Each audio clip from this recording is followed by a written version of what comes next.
And healing from the other side. Welcome to Messages of Hope with Suzanne Giesemann. Listen, they're all around you, close as a thought or a memory. Messages of hope. Messages of... Hi, everybody, and welcome to the first broadcast of the new year, 2023. Here it is already. I hope everybody had a great holiday season. I'm excited about a new year always. It's like a blank slate, a fresh canvas, but still building on the successes and the happiness of the past. I love that I have a whole slate of guests lined up already to talk about our favorite subjects, which would include the afterlife, energetic healing, connecting with those across the veil, number one, and of course, always learning who we are and living the awakened way. When I say learning who we are, I'm talking about principle number one of the awakened way that I teach, which is you are not only human. So if you're not only human, what are you? You're also a soul, and we're already connected to all other souls everywhere, right here, right now, which is why any of us can communicate with loved ones who have passed and with our guides, the angels. Number two, principle of the awakened way, you are part of one big web connecting all that is. And our guest today knows that and is going to share some amazing stories to show that. And the third principle of the awakened way is that the creative and healing force of the universe is love. Love being lack of separation. And you come to know that we are interconnected with all that is through moments of silence, through moments of setting the story aside. And yet we learn and grow through our stories. So our storyteller today, sharing the story of her life and what has happened, how she has grown through some of the ups and downs of life, is Cindy Bohart, a shining light mom. You'll understand that term as we go along, who I would like to introduce to you now. Welcome to the show, Cindy. Thank you. Thank you. Great to be here. It is great to be here. Now, I came to know you through the organization Helping Parents Heal and a Facebook group that you're part of. But mostly I came to know you through your association with Helping Parents Heal because you are a shining light mom. You want to tell people what that is? Yeah. So we refer to it as the club. So those of us who have a child who has passed earlier than we would have preferred, and being a shining light parent is taking a little bit different path than one of heavy grief. So I know that for other parents out there that have gone or have started that journey, it can be very frightening. It can be very heavy, very, very sad. And shining light parents essentially take the path of what can we do to change from a point of heavy grief to one of renewal, and how can we help others in their journey as well. So it doesn't mean that we don't feel grief, doesn't mean that we don't feel sad, but we try to take that to transform. I think is the best word I like to use. Yeah. And one of the ways that we do that is by understanding and acknowledging that our children and any loved ones who have passed are still right here. Yes.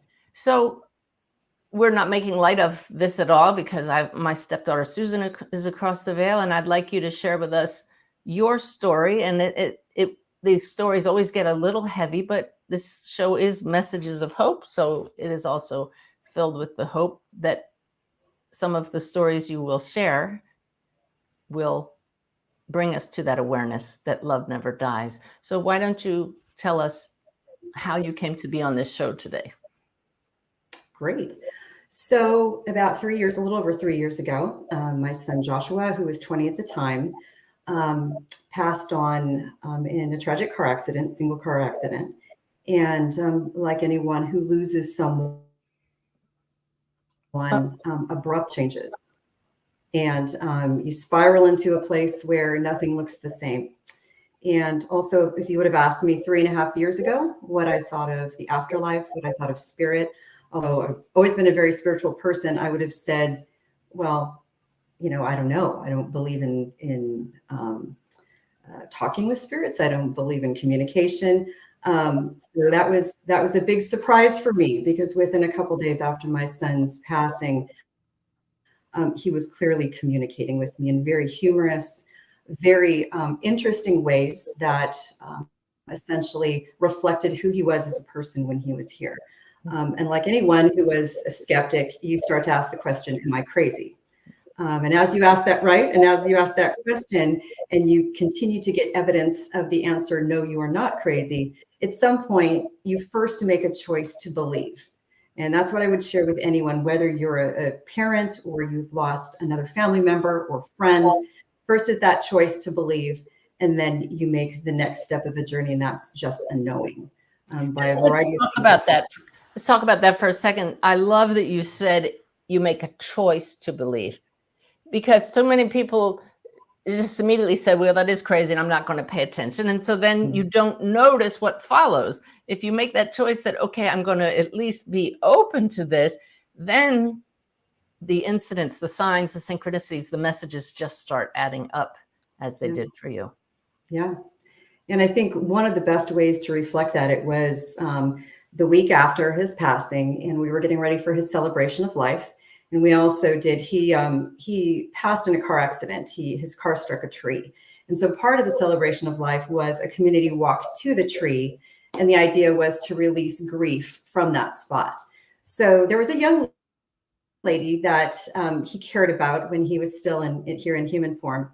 And as I was getting ready to go to the celebration of life, I was having a conversation with my son and just asking him to please be with me that day. And a variety of very interesting communications came through, very humorous things that I won't go into great detail. I actually do in the book that I wrote. So, but I suddenly had an understanding, and the best way to describe it is if we reflect on memories we have had ourselves, you can almost get a sort of a movie of something you've done in the past. Like, let's say, reflect on Christmas or New Year's that we just had. When it's coming from outside, when it's coming from spirit, it's as if you're seeing that same movie, but it's not one you lived before. It's coming from somewhere else, right? Oh, yep. It's not a memory. It's fresh. It's fresh. It's almost kind of like a quick download. So as I'm getting ready to go. Okay. I'll acknowledge that Cindy keeps her video keeps freezing here. So we'll just put up with this because she has a lot to share. Cindy, you're freezing on me. So we're just going to wait for you to come back. There we go. Okay. Well, still frozen. Are we there? Here, give it a try. Okay, go for it. Okay, all right, so you're going to a celebration of life, and you're seeing a movie in your mind's eye. Okay. Right. Going to the celebration of life, and hopefully you can hear me now. If you can give me a thumbs up if you can hear me okay. Okay, great. And I suddenly understand from Joshua that he wants me to give a message to this young lady that he cared about when he was still here in human form. And I said to myself, am I crazy? This is ridiculous, but okay, I'll give this message to her. So flash forward a couple hours, we're at the celebration of life. Young lady comes up to me and we're talking, and I give her the message, and suddenly she grabs me by the forearms, looks me directly in the face and says, "You're not crazy. I'm supposed to tell you that." Oh. And shivers, okay. Wow. And within the week that followed, her father, who had transitioned earlier that year, actually started dropping in with me and sharing information with me to share with her. Things that I could not have known about his favorite ice cream and how they used to go get ice cream together. And I told her, and I said, "You're going to think I'm crazy." And she looked at me and she said, "Again, I don't think you're crazy." Yeah. So it's those beautiful moments that make you realize how connected we all are. Exactly. I love that. And you said you don't want to be known or announce that you're a medium, but you are wide open. You are wide open. And and just keep developing that. There's no doubt that, when you're ready to hang out a shingle, the spirit world will be there for you. But I love that. Those in spirit can see when somebody will be able to sense them. So that Dad saw you. Yes. That's very cool. So there you are. That's 1 week after you pass.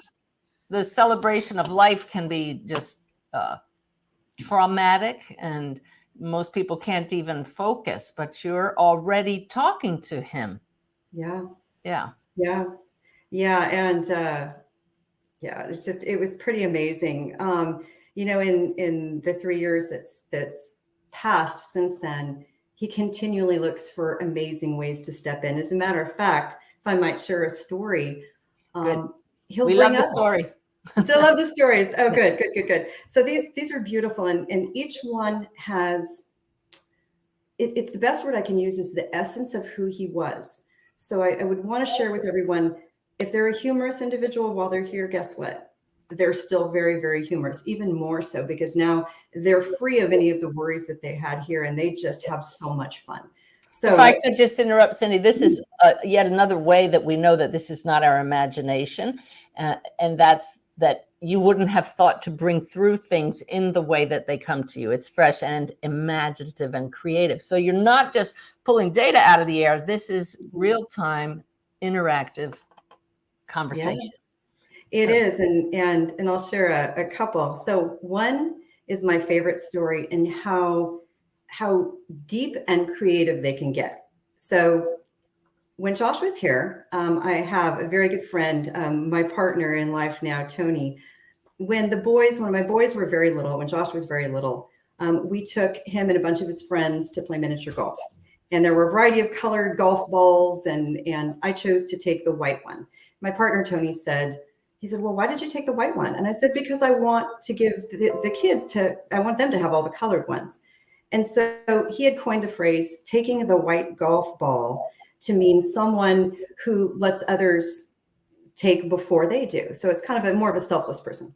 So now flash forward 12 years later, Tony and I had gone our separate ways. Well, we reconnected shortly after Josh passed. And I was walking around the lake with Tony and walked down to the shore. And as I got down near the shore, guess what I found? A white golf ball. And now, flash forward 3 years later, I have a bucket of 35 white golf balls that all seem to show up whenever Tony and I were together. And so interestingly enough, may I ask, was there a golf course near the lake? No.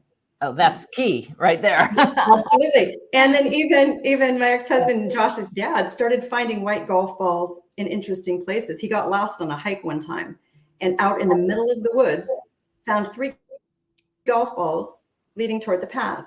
Wow. And then on Josh's angelversary, we call this an angelversary, the annual date of their passing. I asked him, I said, okay, we're going to go to the tree where he had his accident. And I said, we're going to go to the tree today. I want a sign, but let's step it up from a golf ball. Guess what he left there? A white baseball. Really? Really? It went up a size. So it's these interesting little things that show up that are just, amazing. And that's that story to believe the places that last 3 years.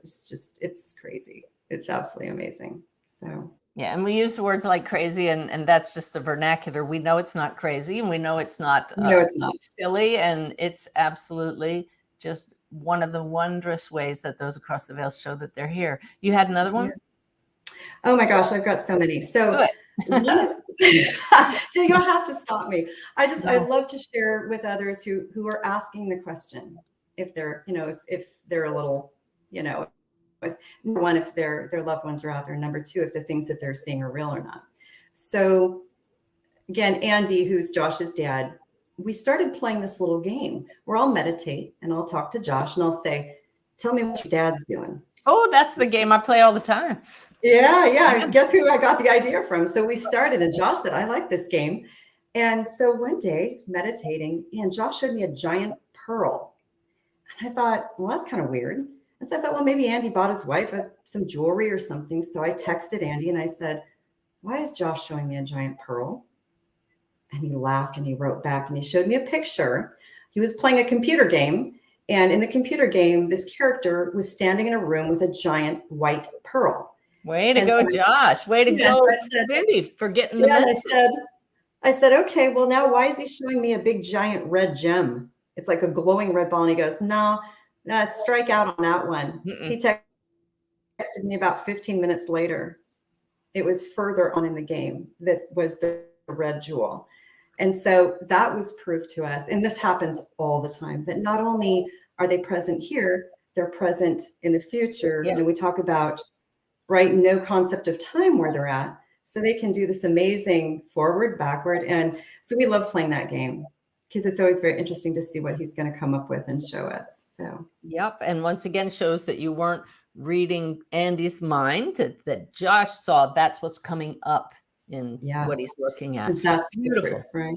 Yeah. Yeah. So anybody listening, don't be afraid to ask your loved ones, put them to the test. They love to play this game. Tell me something going on with so-and-so in our life that I don't know. And Cindy did exactly what I teach people to do. You just quiet your mind and you just notice the first thing that arises that's not in your mind, and you just trust. Absolutely. And we just had a recent one. I was out walking the dog. And again, please stop me. I just have so many stories to share, but out walking the dog the other day and was actually chatting with Andy on the phone. And we were talking about how often things with Josh come in threes. We're not sure why, but we see patterns in threes. As a matter of fact, he was born in the 3rd month of the year. The month that he died was a factor of 3. The date, a palindrome, all factors of 3. So we're not really sure what's behind that. But I had turned to the side and I was looking at some trees that were off to the side. And as I'm talking, and I said, yeah, I don't know what it is about 3. I turned back toward the road and 3 deer are standing right in front of me. And deer are very, very, very specific to our story as well. And so the fact that I saw that and I just went, okay, Josh, way to pull that one up. All right, you knocked that one out of the park. Nice. But it's just little things like that where they just, you know, make things happen. And, you know, I asked Josh once, I said, well, how do you do that? Because I don't necessarily think that our loved ones manifest things. And he immediately downloaded to me, oh my gosh, Mom, it is so difficult sometimes to line these things up. They show me like pulling puppet strings. Yes. Yeah. Yes. As a matter of fact, a great story to illustrate that. Andy and his wife recently were moving out of state, and apparently they were about an hour out from their new home. And Andy said, hey, Josh, are you with us today? Are you traveling with us? And he immediately heard, look behind you. Oh, wow. And Josh was a huge lover of 80s movies. He loved the movie Back to the Future.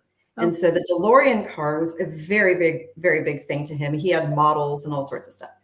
So Andy looks in his rearview mirror. Guess what's following them? Outstanding. That is fantastic.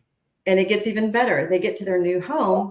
I just got to stop a second and give Andy credit for talking to him, asking the question, and getting the answer, and following through, looking. See, you've got to cooperate. Yeah. So, okay, they get to their home. So they get to their home, and it's, of course, full of boxes that they've got to unpack. Andy goes to a box, goes to open one, and it ends up being one of Josh's boxes from his room. And guess what's sitting on the very top of the box when he opens it? One of the model DeLoreans. Ooh, goosebumps. That happens every show. I know. Yeah. Outstanding. Yeah. Yeah. Well, Cindy, you mentioned that one of the stories you told is in your book. This is a copy of the book. Let me go full screen here so everybody can see it nice and clearly. Cindy's new book. Congratulations, Cindy, on writing this, The Navigator. I'd love for you to tell everybody what the title means in relation to the story. Fantastic. So I had asked Josh, actually, I'd had a couple different titles for it. And when he was present here on Earth, he actually did a lot of videography and films for local bands. And he wanted to be a director while he was here on Earth. And it somehow didn't sound right to title it The Director, because we constantly feel as though he's guiding us and kind of leading us where we need to go. And The Navigator felt right. And what was really interesting is, as soon as I understood that that was the title, I sent it off to Andy and I said, hey, I think that this is what he wants. Andy sent me back a photo that he had somewhere in his office when Josh was little, and he had taken him on a trip somewhere. And Josh was standing on this big, I don't know what you call it, kind of marble area that had a huge rose compass. And he was standing directly in the center. And man. And I don't know if anybody can see it, but right there, let's see. It's very soft. You have the compass rose. There it The is. rose, yeah. Yeah. Compass rose. Yeah, I said it incorrectly. And I think one of the things, some see it and some don't. At the top of the cover of the book, you see a cloud formation. Yeah. And it's a profile of Josh. And actually, when you look at it, you can see the glasses, and he's kind of looking to the side. Some see it when they look at the clouds, others don't. You know, Cindy, I don't know what it is about me, but I'm one of those people that people send me emails all the time. Look at this photo, look at these clouds. 90% of the time I don't see it, and I don't see it here. So people are going to have to get the book and we'll do a survey. We'll do a survey. How many people see it? Yeah. So what I'll do, Suzanne, I'll send you a copy with the exact profile, the side picture. Good. So it was 1 month. Yeah, it was 1 month to the day of his passing, and I was downstairs having coffee, and I suddenly understood I was supposed to go upstairs. Don't know why. Outside of my bedroom window, I can see a gorgeous view of the sunset, or sunrise rather. So I went up and I'm like, I don't know why I'm supposed to be up here. So I just decided to watch the sunrise. And within a 2-minute period, the clouds started swirling, ended up creating that image, and then within seconds changed and went back to being normal clouds. And I caught the progression. Like every 10 seconds, I took a photo as it built. And I'm looking at it, I'm like, oh my gosh, you can see the ear and the glasses and the nose. Wow. And Cool. so to me, it made sense that had to be the right photo. I got it. I got it. Got it? Okay. All of a sudden, it's like one of those 3D pictures. You just have to look at it the right way, and then it pops. Yeah. Wow. Yeah, I see. Yeah. Yeah. Okay. I see the arm on the glasses, and then the hair and the ear. Yeah. Wow. Yeah. 1 month to the day after he passed. Yeah. Very cool. And it was when I was watching it, I got one of what I refer to as the downloads from him. And it was actually quite a download about duality and our purpose here. Way too much to talk about today. But he also said to me, Mom, you've got work to do. And he said, a tragedy without growth is just a tragedy. And so that's been my mantra. I stick with that because it's like, yep. And so, ensuring, and if I might share another story for those moms out there will appreciate this. So when we lose a child, I think our motherly instinct almost goes into overdrive. We become hyper protective about everything that was theirs. We feel like we have to do all these things that we never did. And because he lost his life at a tree, that tree became a center of gathering. And interestingly enough, the route that I would do my morning run went right by that tree. So every day I would go by that tree. And interesting idea to go out and sprinkle poppy seeds, orange poppy seeds out there. It's our state flower here in California. And for those who know California, it's also very dry in the summer. And at this particular location, there wasn't a lot of resource. So I got a little nuts and I went out, and every time I ran by, I sprinkled more seeds, waited till cars went by and I sprinkled the seeds, and then would drive out there at 10 p.m. at night with jugs of water. Oh, no. Yeah, this is how weird I got. And because I decided I was gonna have some flowers sprout there. Well, after a while, you think I can only drive out with the water so many times. I can only do that so many times. And so I said, I think it's time for me just to put that down. Well, as spring came around that next year, some little green sproutlings came up, but nothing ever really happened. It was a couple of days before Mother's Day, and I was running by as I got near the tree. And keep in mind, by this time, all the other little sproutlings had kind of withered by that time. I'm looking at the tree as I'm coming up, and what do I see? A single orange poppy flower right in front of the tree underneath a memorial plaque we had. I was in shock, and I went and I looked, oh my gosh. You mean even flowered? Oh, it was big orange flower. Oh my gosh. One single. I started crying. It was just, oh yeah.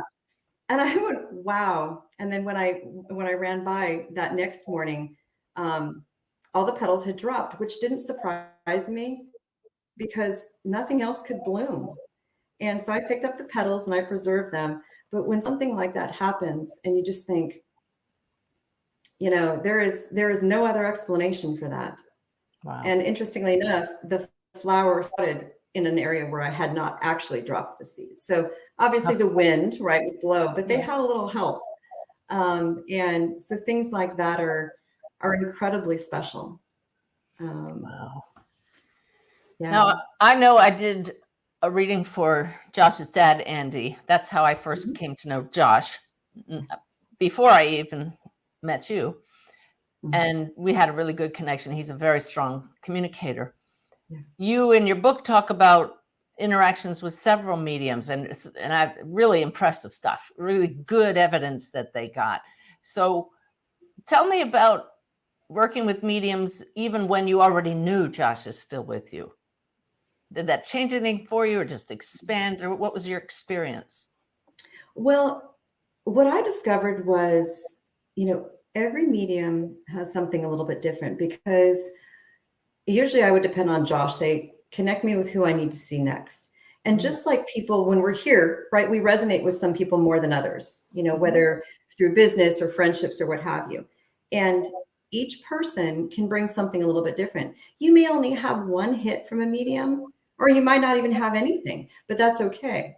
And each person who I met with had a little bit of a different aspect from Josh's personality. And, when we, Andy and I had actually both met with you at another time, and you picked up one aspect of how he would have been feeling when he was driving in the car seconds before he lost control of it. And so it was like, yes, that's Josh. The very first medium that we had ever met with, it was back at a time, and I talk about it in the book, where you have to check yourself, like, what am I doing? I'm going to see a medium. Oh, sure. Yeah. Right? What am I doing? And, the gal that we met with, just the things she brought through were life-changing. You want to give us an example or two? Oh, absolutely. Yeah. One of my favorites is I'm a huge backpacker, and I just thought of my favorite one from the book. So if you don't tell it at some point, I'm going to ask you to tell it. Okay. So I'm a huge backpacker. My place, my heaven on earth is out in the woods. And it was about a month after Josh passed. It was actually almost exactly a month, and heading toward my 49th birthday. And my brother and one of my nephews said, "Come on, we're gonna go hike." And we were gonna hike up to a place that is actually a very spiritual place to me, and some place I would have loved to take Josh while he was here, but he hated hiking. He was not really. He did not like it. He was more of the cerebral kind of guy. I like to be behind a computer. So anyway, I'm driving. It's about a 4-hour drive to get there, and it was a very emotional drive.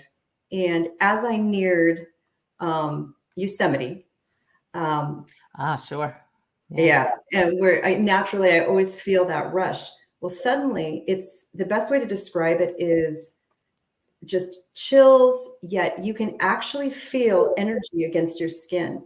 First, it comes and it's someone standing right next to you. And then I got a crystal clear image of Josh sitting in the driver's side seat next to me, to the point where I had to kind of grip the steering wheel. And, oh my gosh. And was this objective? Like, with your eyes, you could see him?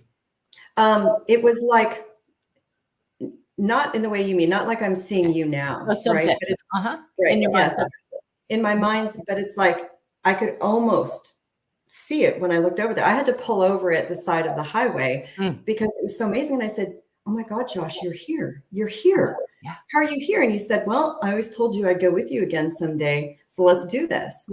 And that trip, just so many amazing knock it out of the park things occurred. It's too many to even list or talk about. I do capture most of them in the book. Yeah, but you got to give us at least one, because we don't just say amazing, we tell amazing. We tell it. So, so first I'll tell you about when we saw that medium. We saw her, it was about 3 weeks after that.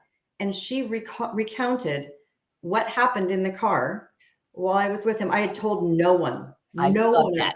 So she validated. Your son is saying that he was with you in the car. He was there. Yeah. And first she said, "You're driving down a long highway, and you've been there in the car for a long time." And immediately I knew. But so one of the knock it out of the park things. So it had just been my 49th birthday, and I woke up in the middle of the night. It was probably 12 degrees outside, here I am in my tent. Oh, And really? oriented. You're really? Yeah. Yeah. Oh, It was very cold. It was October. And it was very cold. And I'm just kind of fumbling. It was a full moon, so I could sort of have some light in the tent. I was fumbling for my phone to see what time it was. I got my phone, and it comes on, and it's the calculator is kind of active. I have no idea why I don't normally use a calculator on my phone, but it had the number 49. oh, And I went, well, like your that's birthday. strange. Yeah. And I went, that's strange. It's my birthday. And so from that point on, 49 became Josh's calling card.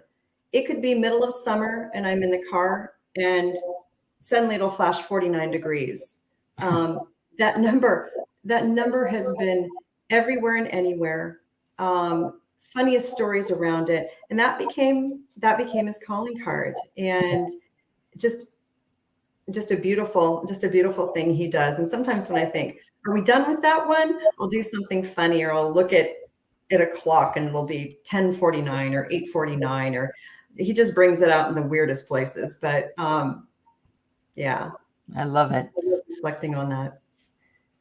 So the story that just cracked me up when I said, whoa, that's a good medium there, that you tell in your book, is about the medium who talked about seeing a special ritual between Josh and his dad when they were working together. Oh, they were working. Oh, yes. Oh my gosh. Okay, yeah. I think the listeners might really enjoy this one. Oh, I know they will. Yeah, that one is pretty quite amazing. So, yeah, is it okay if I say the medium's name? Are you comfortable with that, or would you rather I didn't? You go for it. Yeah. So Kat Bailey, who has become a very good friend of our family. So this was the first time my ex-husband Andy had a reading with her. And so Josh worked with his dad while he was here. His dad is a co-owner in a company. And every morning at work, they were both very groggy types in the morning. And instead of saying good morning to each other, they would essentially flip each other off, kind of give them, if that's the story you're talking. It is. I mean, it flip each other the bird. At first it took me aback. That's how they greet each other. Then I thought that's actually kind of sweet. And the son and dad, I don't know, in a perverse sort of way, it cracked me up. But it's funny. Kat Bailey saw that from him. She did. So exactly that. Not just that they had a funny ritual. Tell them how you said it in the book, how she kind of couched it in funny terms. Oh, she said, so he's showing me like something that you guys do, and when you say good morning. And she said, oh my gosh, but I can't do it. I can't. And Annie said, no, you can. She said, no, I can't. And then it's so cute to see on the video because she just kind of goes like this, and then she holds up her middle finger, and I just went, wow. And yeah. Now, so everybody who's new to mediumship, or all of us who just love these validations from across the veil, imagine you're the medium and you see the spirit doing this. Mediums don't think up these things. We're communicating with humorous, real, still alive people. They just are no longer in a body, yet they can create the imagery of a body to create symbols and signs and do charades and show us exactly what they used to do because they're here. I thought that was fabulous. It was. And he didn't stop there. I mean, I think his words were, here's one from the other side, Dad. And yeah, and using ways of referencing each other. And I think, for me, at least my impression is when they use ways like Andy always refers to Josh as, hey, bud, calls him, hey, bud. And those types of things that are very personal.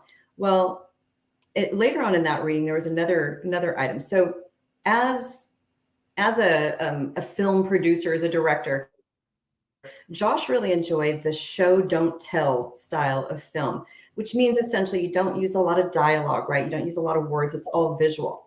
And that's actually how I found out that he had passed, is I saw a picture of the accident in a local paper, which was, of course, as you can imagine, very, very difficult. So you saw a picture in the paper before you were notified? Yeah. So there was a picture of the accident. So it had happened at 12 o'clock noon straight up. It was 5 o'clock in the evening, and one of Josh's friends messaged me and said, "Have you heard from Josh?" I And I said, remember reading this, but I didn't make the time connection. yeah, yeah. And Josh had just purchased the car the day before. And so I just pulled up social media, and there it was. And of course that, Oh. right. And right. Yeah, it was certainly not an easy thing. But so later on in this reading with Kat, Andy's telling me about it on the phone. And deer are very big. There's normally not a lot of deer in the area that we lived at the time. The morning of his accident, before it happened, I had run by where he eventually would lose his life, and there was a giant stag. I mean, very unusual for that location, standing right there. And I thought, oh my gosh, 1 week prior, a mama deer and her 2 babies were standing there. And so deer have always been very big. So anyway, Andy's telling me this. And he said, and Kat said that she thought that something distracted him. She felt like it was an animal. And actually in the reading with you, Suzanne, you said you were doing this with your head. He was looking. She did the same thing. He's looking. And she said, I think it's a large animal. And I said to Andy, I said, I wonder if it was a deer. No kidding. As soon as I said that, I pulled up social media, and somebody had posted a funny meme. It was a pencil drawing in an insurance form. And it said, how to explain to your insurance company what happened. And it was a picture of a deer right in front of a car. And the deer is going like this. The speedometer is going essentially the same speed that he should have been going on that street. And there's all sorts of things in the picture. And as soon as I say that to him, I see this and I'm like, there it is. Show, don't tell. Wow. I remember that from the book, but even though you read it, you hear it again and you can't help but be amazed and stunned and convinced. Really, you can't make that stuff up. And that's why you have the deer on the cover of your new book, right? Yeah, those guys were taken by we recently moved up into the hills, and I was out walking one evening and saw them, and I thought, that needs to be with the book. And it's interesting. One of the things I would express to others is, here I was 3 years ago, again, very skeptical, right? I would have thought none of this was possible. And now I believe everything is possible. And, we talk about the veil being very thin, and you talk about them being right here. And I think every day I believe that's more and more true, that they are absolutely right here. And if you will allow yourself, and this is to anybody who's listening, if you will allow yourself to be a conduit, it's amazing what light you can bring. And as an example, I was meditating, talking to Josh one day, and I felt that somebody else came in. And he said, I have someone here. And when I say that I hear them, it's just a knowing. So I don't hear voices in my head. I don't hear anything like that. It's just suddenly you get this download of information, and that's the purest kind of communication. It's our brain that has to put this knowing into words. So you're skipping an unnecessary step that we can all eventually get to. That's wonderful. Yeah. And so he said, oh, someone's here with me. Oh, okay. And so immediately it just started happening like this, right? I started getting the information, and he said, yeah, he's a really cool guy. He loves to play Super Mario Brothers, just like I did. Because when Josh was younger, he loved the Nintendo games and what have you. And I saw these very vibrant, and I closed my eyes because I can still see it, very vibrant tracks if folks are familiar with that game. And I could see it. I'm like, oh, okay, why are you showing me this? And then suddenly this young man stepped forward. I could feel Josh step back, and the young man stepped forward, and he said, I'm Stephen. And so I started writing it down. And as I'm writing it down, he said, no, not with a V. That's the American way. I'm from the UK. It's PH. Oh, wow. Oh, okay. So I write that down. Then he starts showing me geometric shapes. He talks about a sister who plays piano. And all this is just coming. And I'm like, what am I supposed to do with this? And he said, ask Kat. So right after that, I sent an email off to Kat. I said, what do you know about a Stephen? And she said, I'm going to connect you with his mom. So I said, okay. So next thing I know, I'm getting an email from a lovely lady from over in the UK, whose son, Stephen, who was Josh's age, with a PH, who died in the same way that Josh did, in a car. Yeah. Super Mario Brothers, that game, was a huge joke within their family. And then Didi had a sister who played piano, and the geometric shapes that he had showed me and said, expressed via the color yellow, that mom was a teacher. That's kind of one of my things. I understand yellow is about teaching. Okay. And she said, oh, I'm a grade school teacher. And she said, just the other day, we were learning about shapes. And she said, here's the drawing I did. And it was a beautiful geometric shape that he had showed me. And I'm bringing this up because if we allow ourselves to listen and be open, others will use that conduit, right? And this beautiful woman who I had a chance to meet, she said, oh my gosh, I needed this so bad. I felt like Stephen hadn't been around lately. And so he understood that. And he said, hey, I'm going to use Josh's mom. Because, yeah, we can tell she'll be able to see me, just like the dad that dropped in on you that we talked about earlier. So you said that you were skeptical, that you didn't believe in an afterlife, and that everybody's listening and saying, wow, she's got this great connection. And this is what my main teaching is. We all have this ability, and it will open up just beautifully. You've taken classes, you've taken classes with me and probably others, and just keeps getting better, doesn't it? And it does. And but I think the one thing is it has to be purposeful. So many times I've, maybe been in a sad place. Oh, Josh, give me a sign, give me this sign or that sign. And this is one thing that you had taught me early on, and you were absolutely spot on. When we say, give me a sign, show me a this, or if you're here, do this. If I was on the other side at the moment, I would be like, no, I'm not going to do that. I'm going to, I want to surprise you. And this is just kind of as a sidestep. I lead the Sacramento affiliation for helping parents heal. And one of the things I talk to that group about is let them show you what they're going to give you. That's right. Don't tell them I need this, I need a feather, or I need a rock or whatever. Right. Let them develop what the sign is, right? Yep. And so usually I'll say, just give me a sign. Whatever pops into your head, they're giving you that because they know you're going to see that. Right? Cindy, I've learned to make that story shorter. I used to say the idea was put in their head, show me the sign of now we just say, just go direct to them. Josh, what sign are you going to send me? Boom. Then they put it in your head. Yeah.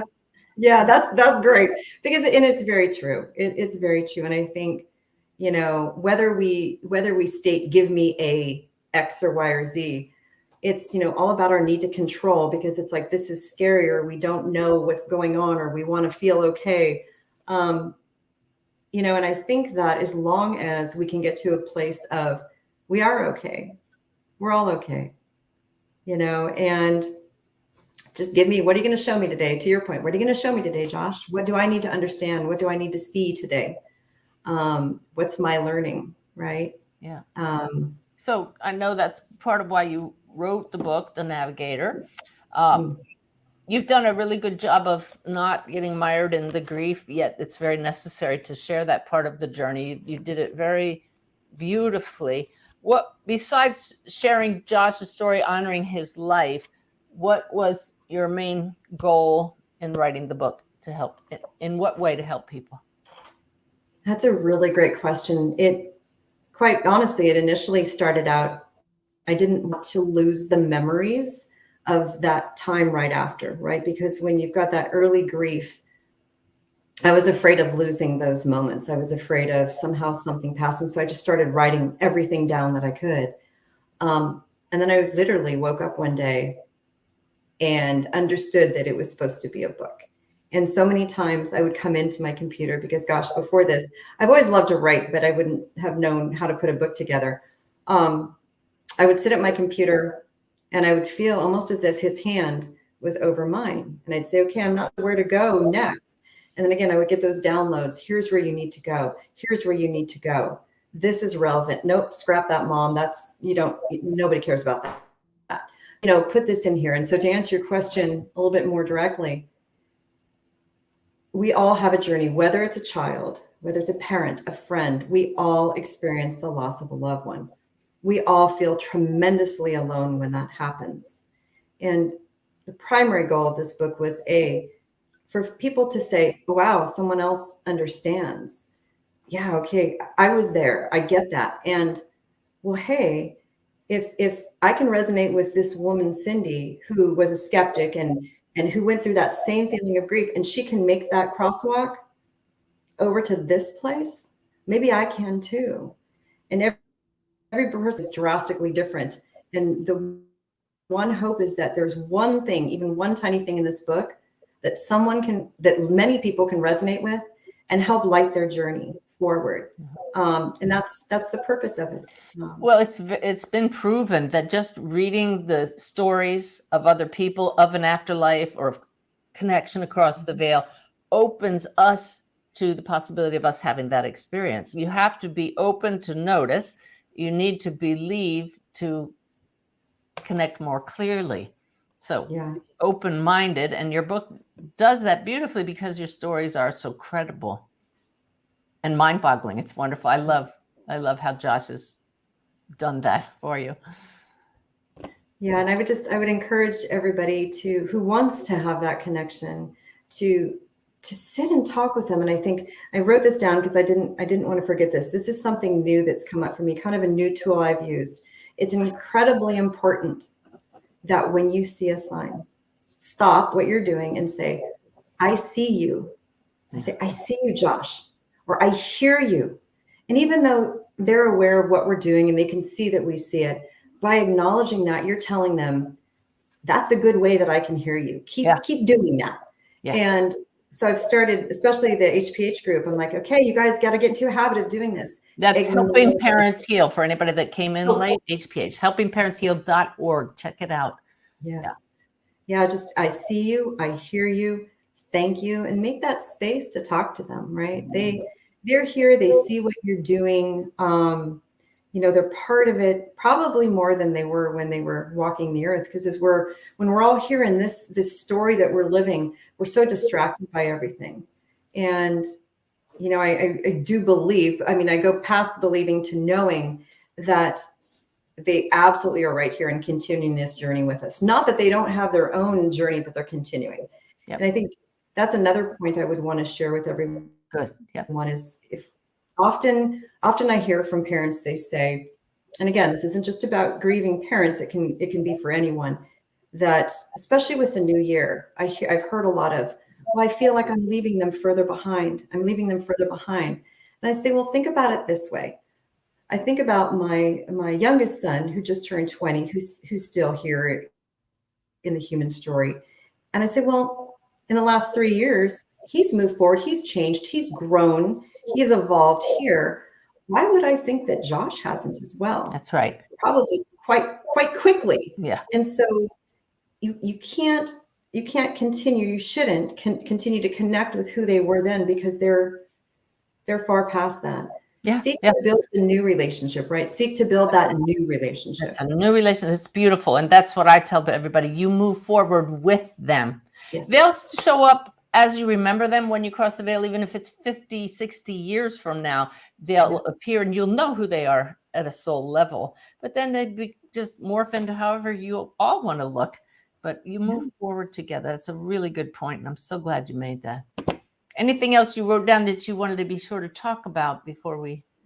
I think I would say it goes back to, I hear a lot of folks say, well, gosh, I don't see the feathers or the coins or, whatever sign. Please, please, please do not compare yourself with anyone else, because instead ask your loved one or think about who they were and look for signs in that fashion. Josh uses music a lot. He magically, and I call it magic, and I know I captured this in the epilogue of the book. You probably know what I'm going to talk about real quick, that he somehow got music to play through my iPhone when nothing else was going. And it was a song that was very special to us. And I have over 140 songs on my phone. When the song started playing, I hadn't initiated anything, and it was only showing one song.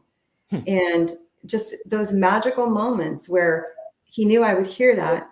It was that connection, heart connection. So please don't compare yourself to anyone else ever. It's your own journey, and make it about you and your loved one and what you're going to do together and how you're going to grow together and thrive together.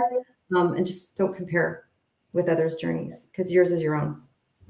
Beautiful. Wow. Well, I can't thank you enough for writing the book to share with others your story, your journey, and Josh's beautiful energy and for coming on the show to share with us today. Yeah. Do you have a website for the book? I don't, but I'm told that I need to get one. So I'm going to absolutely do that. And I would share that anyone who's part of Helping Parents Heal who purchases the book, 100% of the proceeds of the book go right back to Helping Parents Heal. So I've been trying to encourage folks, you got to let me know though that you bought it so I know that I can donate it back in your name. So beautiful. So it's available on Amazon or other sites that sell books. And any proceeds that go to Helping Parents Heal help to provide scholarships for parents to go to the every other year conferences, which is just a beautiful goal. It is. Wonderful. All right, Cindy. Well, best to you. And thank you so much. And thank you, Josh, for helping us all to know those who have passed are still right here. Yay. Beautiful. Okay, everybody. I hope that you found these messages of hope uplifting. I hope you'll come back to join us. I have a couple more great guests coming up. Dr. Jude Curavan to talk about the latest in information on consciousness. Jonathan and Andy Goldman about sound energy healing. So if you want to be notified of shows that are coming up, go to my website, SuzanneGiesemann.com. Let's see. Where's my website? Let's see. And check the page for the podcast. You can fill out a little form there and we'll send you an email in advance whenever we're going to have a new podcast coming up so you can join us live like many of you did today. So anyway, go out and start making 2023 one of the best years ever. All right. Take care of you.